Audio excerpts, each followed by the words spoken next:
you, as our country's chief architect of our foreign policy, are you going to make the Philippines as a member of the Quad? Why and why not? Our foreign policy is the extension of our domestic policy. And in our foreign policy, we have 3 pillars. First, OFW's welfare, protektahan natin. Nandiyan naman po yung Department of Migrant Workers. And then yung ipinasa nating batas na OFW Handbook. Second, yung independent foreign policy. We will be a friend to all nations and America's best friend. And also, third, we will not allow ourselves to be bullied by other country, and not also even in our square ends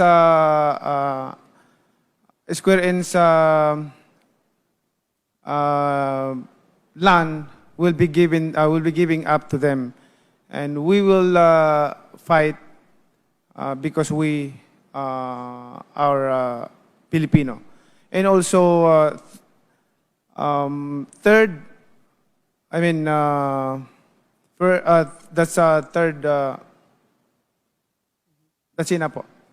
The big powers are trying to carve their own spheres of influence, and because we've always been within the sphere of influence of the United States of America, the Quad is simply an extension of this proposed collective security arrangement. On the other hand, they will not always. We can always be sure that they will always stand for us. Well, of course, nobody can answer that question, even if we ask Biden today, you know. Thank you. Thank you.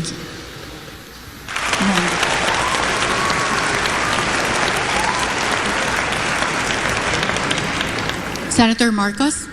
Yes, I think any of these agreements we should, of course, encourage, as long as it is very clear to us what is the advantage to the Philippines. What the professor just mentioned was she spoke about the great powers trying to carve out spheres of influence. I reject that model that I believe no longer applies in the geopolitics of the modern world. The old Cold War thinking. We have to ply our own way. And so it really would depend on what is inside, or what those agreements say that the Philippines, what will be doing and what those other partners of ours will be doing for the Philippines. And once again, because we shouldn't think of the old Cold War system, we should always think in terms of the fine line that the Philippines has to tread in all our foreign policy decisions. But if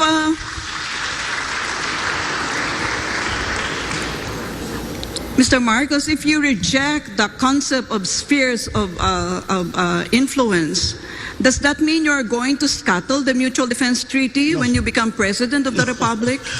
By no means. Linked to the United States of America as a defense ally. No, by no means. The relationship with the United States, our special relationship with the United States, is not something that we can treat, be cavalier about. It is a very important one. And it has stood us in good stead for over 100 years. And that, I think, will never disappear from the Philippine psyche, the idea and the memory of what the United States did for us and fought with us in the last war. And so that is a specific part of our foreign policy. But then as we approach, we know that we are a hot spot right now. The West Philippine Sea is a hot spot in geopolitics right now. And that is why we still have to find our own line in terms of all of these arrangements. Except the one simple principle is that we will not cede 1 square inch of the Philippines to any country. Karen, do I have time for one more follow-up with Mr. Marcos? Yes, Professor Carlos. Yeah. Okay, if that is the stance that you have taken, Mr. Marcos, suppose you have a situation where China is trying to, take us in, embrace us within its sphere of influence. How would you react as our chief architect of our foreign policy? Once again, in terms of specifically to China, the correct approach still seems to be one of engagement.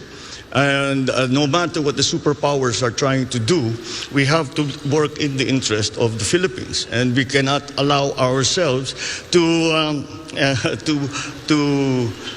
be part of the foreign policy of any other country. And we have to have our own foreign policy. So again, whatever the superpowers do, we as a highly strategic geographic, are having a highly strategic geographical location in the world, really have to walk that very, very fine line between these great powers who, I always say, these are great powers, we are in between. If they sneeze at the same time, we disappear from the map. And that is something that we always have to keep in mind.